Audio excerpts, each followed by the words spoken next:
ఈరోజు మనకి యొక్క రక్షణ అనుభవాన్ని మనం పొందుకుంటున్నాం.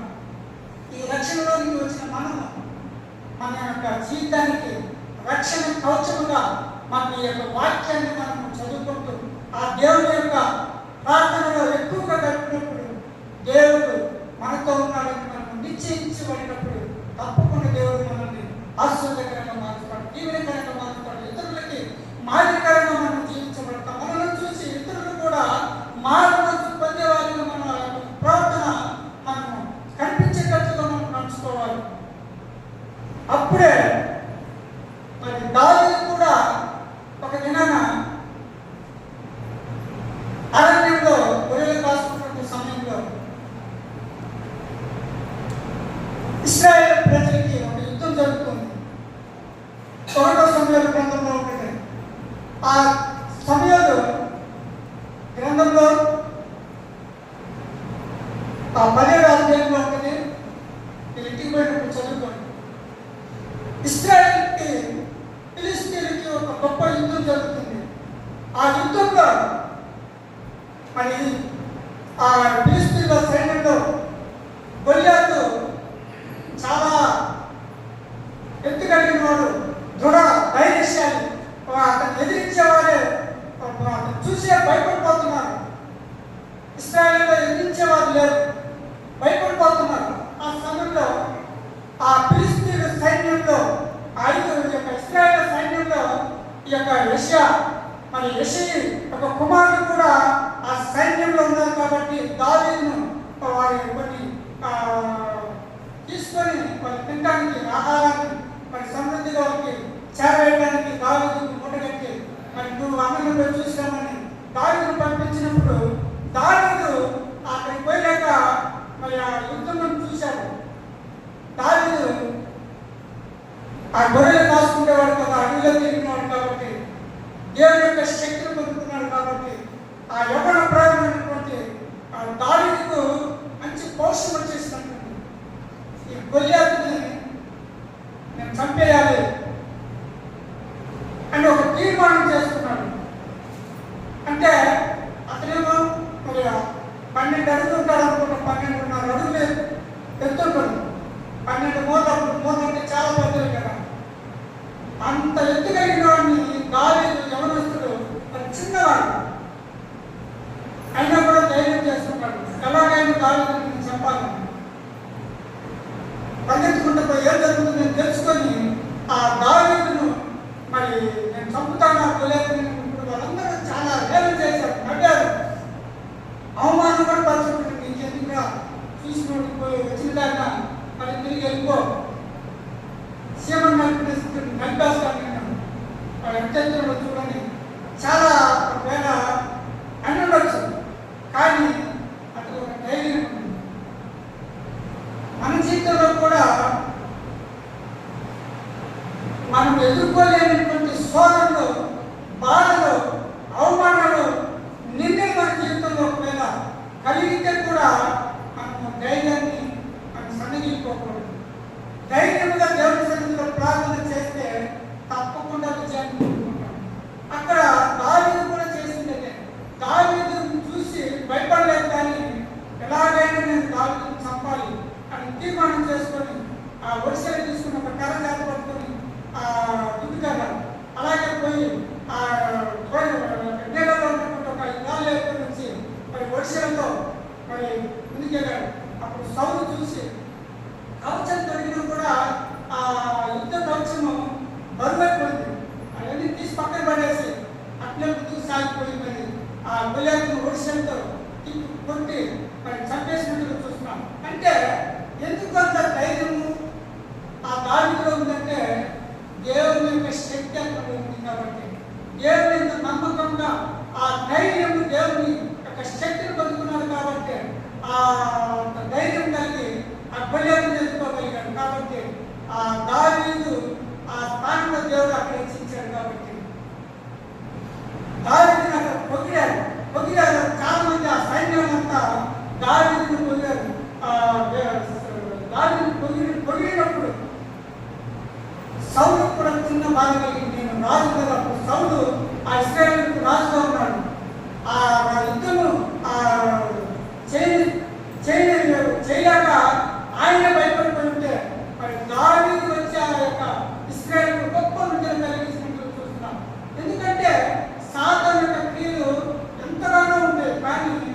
దేవుని యొక్క శక్తి కింద అవి ఎందుకు పనికిరావు. కనుక మన జీవితంలో కూడా ఒకవేళ అలాంటి సమస్యలు పోరాటాలు ఉంటే మనం దేవుని సన్నిధిలో ప్రార్థన చేస్తే తప్పకుండా దేవుడు గొప్ప విషయాన్ని మన జీవితంలో కలిగిస్తాడని మనం నమ్మకం కలిగి ఉండాలి. తిమోతి మరి ఆ యొక్క తల్లి అవ్వ వారితో వచ్చినటువంటి ఆ విశ్వాసాన్ని కలిగి ఉన్నాడు కాబట్టి ఎన్ని అపవిత్రమైనటువంటి బోధలు వచ్చినా కానీ, అపవిత్రమైనటువంటి మరి అనేకమైనటువంటి కల్పిత బోధలకు గురి కాకుండా తన విశ్వాసాన్ని కాపాడుకున్నట్లు మనం చూస్తున్నాం. మనం కూడా ఎన్ని సమస్యలు వచ్చినా, ఎన్ని పోరాటాలు వచ్చినా, అది ఎంత ఆర్థిక ఇబ్బందులు మనకు ఎదురైనా కూడా వాటి ఎందుకు మనము దేవుని యొక్క విశ్వాసం కలిగి దేవుని సన్నిధిలో ప్రార్థన చేస్తే దేవుని యొక్క ఆశీర్వాదాన్ని మనం పొందుకుంటాం. గొప్ప దేవుని యొక్క ఆశీర్వాదాన్ని మనం చూడగలుగుతాం. 37వ అధ్యాయం 2వ వచనం. యాకోబు వంశావళి మోషే యోసేపు 12 ఏళ్ళ వాడై ఇక్కడ చూసినట్లయితే మోషే యోసేపు 12 ఏళ్ళ ప్రాయంలో అన్నలతో ఆ యొక్క గోషేను అడవులలో గొర్రెలు మేపుకున్నాడు. యోసేపు చాలా చురుకైన వాడు. యోసేపు చాలా ధైర్యవంతుడు. యోసేపు అన్ని విషయాల్లో తన తండ్రికి నమ్మకంగా జీవించేవాడు. ఏ విషయమైతే పొరపాటు అన్ని ద్వారా కలుగుతుందో తండ్రికి చేరవేసేవాడు. కానీ అందరూ బాగుపడ్డారు. ఎందుకంటే ప్రతిదీ మన మీద తండ్రికి చెప్తున్నాడని ఆ యోసేపు మీద వాళ్ళు బాగుపడ్డారు. కాబట్టి యోసేపుని మరి చంపివేయాలని ఒక తీర్మానం చేసుకుంటారు.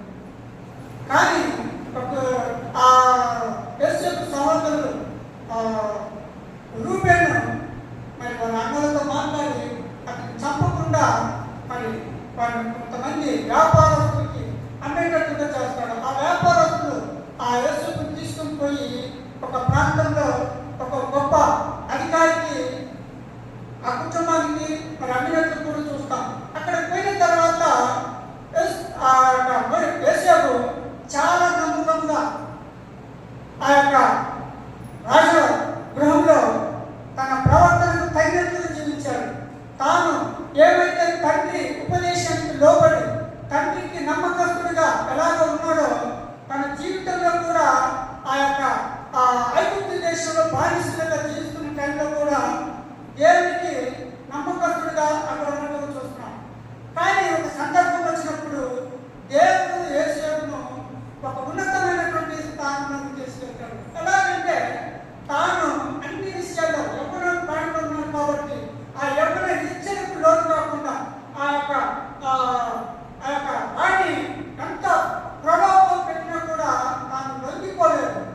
ఆమెకు దూరంగా పరిగెత్తినప్పుడు చూస్తాం. లోకానికి వేరే జీవించాడు కాబట్టి ఆ ప్రాంతంలో ఆ యొక్క రాజా గృహంలో కూడా ఒక నమ్మకస్తుడిగా జీవించాడు కాబట్టి ఆ యొక్క రాజు ఏం చేస్తాడంటే యోసేపును ఆ యొక్క రాజ్యంలో ప్రతిదీ కూడా అతనికి మరి ఇంటి బాధ్యతలు కూడా సమస్తంగా అప్పచెప్పినట్టు చూస్తాం. దేవుడు ఎంతగా ఆ యోసేపును హెచ్చించాడంటే తనలో ఉన్నటువంటి ఒక నమ్మకాన్ని మనం కూడా నిరాకరించాల్సిన దేవునికి నమ్మకంగా జీవించినట్లయితే ఆ యొక్క ఐగుప్తు దేశంలో యోసేపును ఏ రీతిగా హెచ్చించాడో మనల్ని కూడా దేవుడు హెచ్చిస్తాడు. దానికి ఒక సమయం కావాలి. బాప్తిస్మం తీసుకొని దేవుని మందిరానికి వచ్చినంత మాత్రాన అన్ని ఆశీర్వాదాలు మనకు రావు. ఎంతగానో దేవుని సన్నిధిలో నమ్మకముగా ఆయన పాదాల దగ్గర నువ్వు గోజాడితే, ఆయన వేడుకుంటే, ఆయన కనికరిస్తే ఆయన కొన్ని విషయాల్లో మనల్ని ఆశీర్వాదంగా మారుస్తాడు. శ్రమలో కూడా మనం ప్రయాణించినప్పుడు దేవుడు ఒక్కొక్క దాన్ని మనకి ఆశీర్వాదంగా మారుస్తూ నడిపిస్తాడు. యేసేపు కూడా ఎన్నో శ్రమల గుండా ప్రయాణం చేశాడు, ఎన్నో నిందలు అవమానాలకు గురయ్యాడు.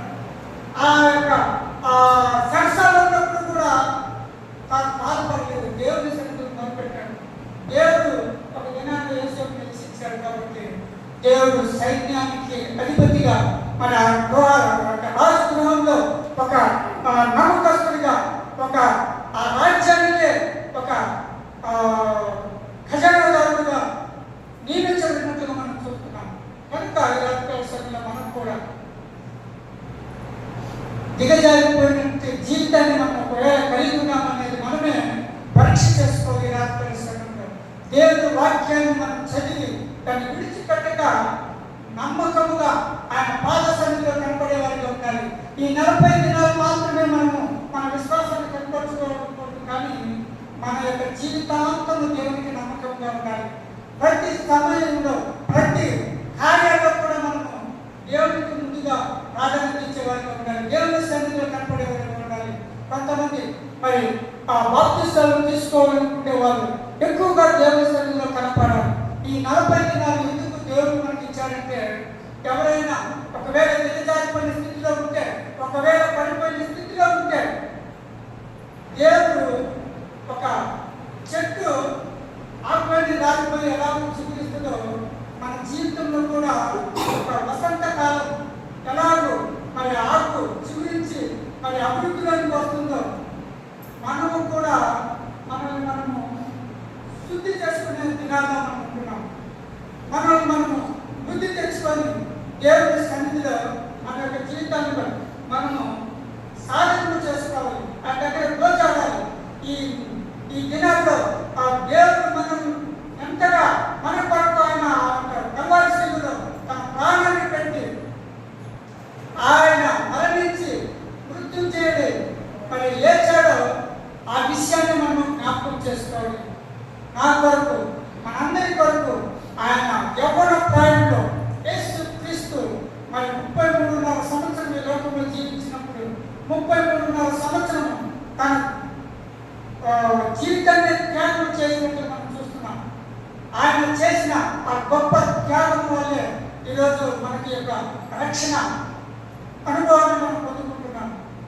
ఈ రక్షణలోకి వచ్చిన మనము మన యొక్క జీవితానికి రక్షణ కవచముగా మన యొక్క వాక్యాన్ని మనం చదువుకుంటూ ఆ దేవుని యొక్క ప్రార్థనలో ఎక్కువగా గడిపినప్పుడు దేవుడు మనతో ఉన్నాడని మనం నిశ్చయించబడినప్పుడు తప్పకుండా అని సాక్ష్యం పొందుకొని ఉండాలి. అప్పుడు ఈ కల్పితమైన బోధనను ఎలా గ్రహించగలమంటే, మొట్టమొదటిగా మనము ప్రార్థనలో స్థిరం కలిగి ఉండాలి, ఎక్కువగా ప్రార్థన చేయాలి, బైబిల్ చదవాలి, బైబిల్లో ఉన్నటువంటి సత్యాన్ని మనం గ్రహించాలి. ఆ వాక్యాన్ని మనం ఎప్పుడైతే చదువుతామో దానికి తగిన ఫలాన్ని మనం పొందుకుంటాం. దేవుడు మనకు బయలుపరుస్తాడు ఇది సత్యమా అసత్యమా అని. దానికి మనం గ్రహించగలిగితే తప్పకుండా ఎవరు చెప్పినా కూడా మనకు లొంగిపోవు. ఎవరో వచ్చి ఏదో చెప్తే అది కరెక్ట్ అని మనం నమ్మము, అది కరెక్టా కాదని మనం పరిశీలన చేయాలి. విశ్వాసమైనటువంటి మనం ఏం చేయాలంటే ఆ బోధ కరెక్టా కాదని మనం తెలుసుకోవాలి. ఒకవేళ మనకు తెలియకపోతే తెలిసిన వాళ్ళ దగ్గర మనం అడిగి తెలుసుకోవాలి. అప్పుడే మనం విశ్వాసంగా నిలబడతాం. కొంతమంది సంఘానికి వస్తూ దిగజారిపోతూ ఉంటారు, అంటే నామకార్థంలో బాప్తిసం తీసుకుని ఉంటారు. వాళ్ళు ఎలా ఉంటారంటే,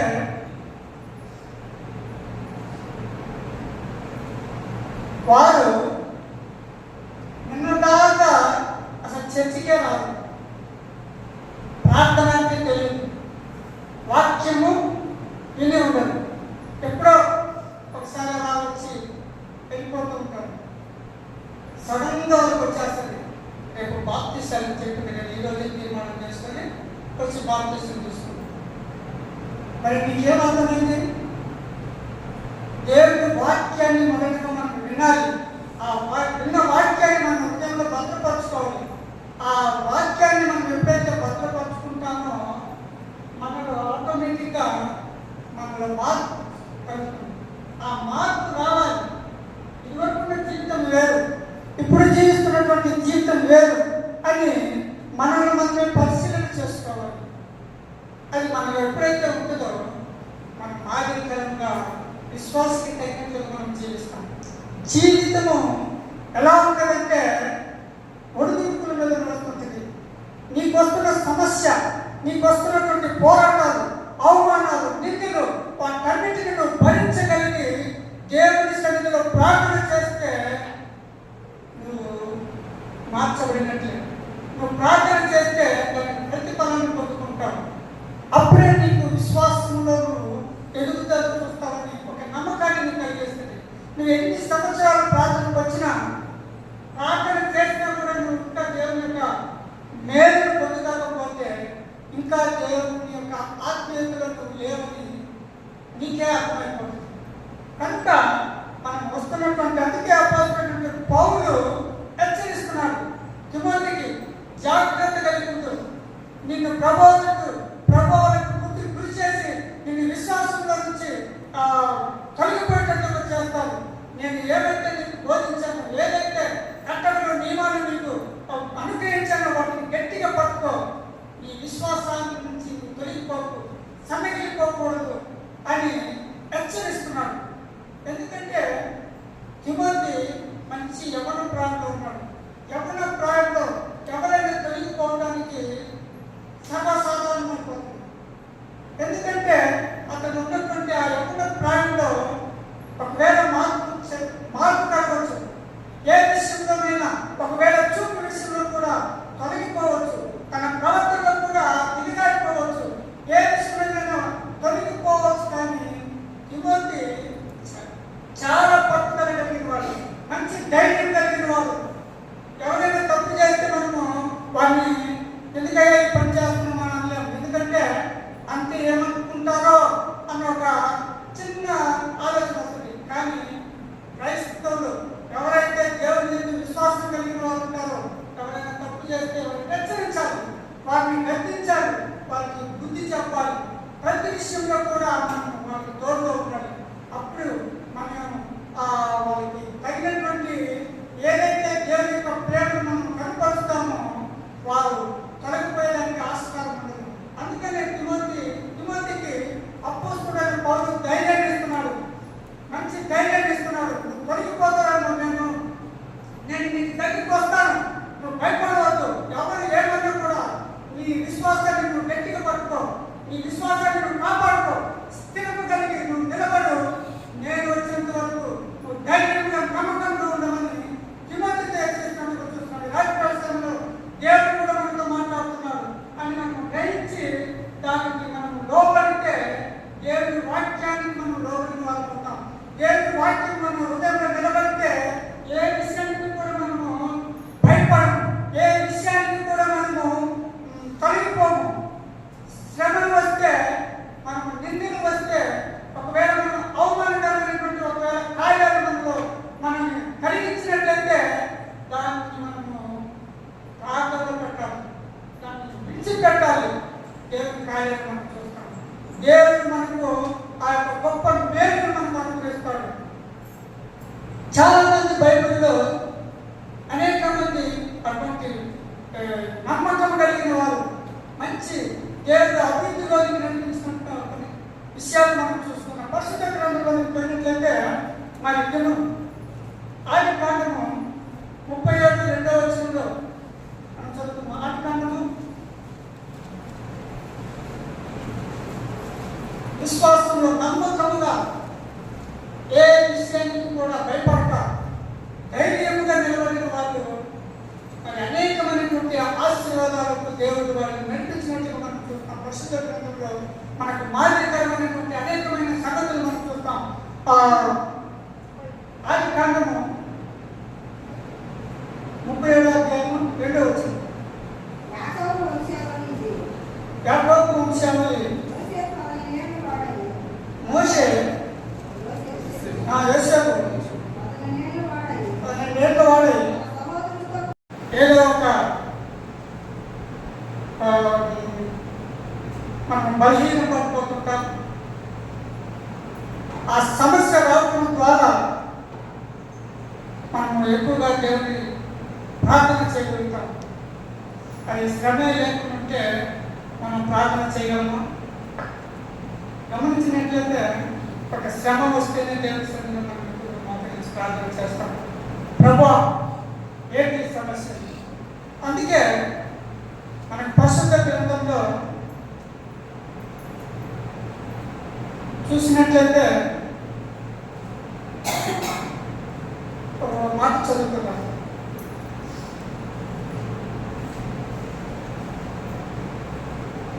అది 1 తిమోతి 4వ అధ్యాయము 1 తిమోతి 4వ అధ్యాయము 12వ వచనం. ఎవరిని బట్టి ఎవరునూ నిన్ను తృణీకరింపనీయకుము, కానీ మాటలలోను ప్రార్థనలోను ప్రేమలోను విశ్వాసంలోను పవిత్రతలోను విశ్వాసులకు మాదిరిగా ఉండడం చాలు.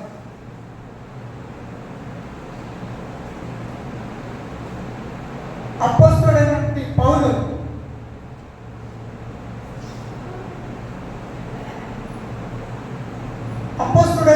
పౌలు మరి యవనస్తుడైనటువంటి తిమోతికి తెలియపరుస్తూ సంఘము ఆనాడు కూడా అనేకమైనటువంటి మరి దుర్బోధకులోని విశ్వాసుల సహితము దిగజార్చేవారుగా కొంతమంది సంఘాల్లోకి వచ్చి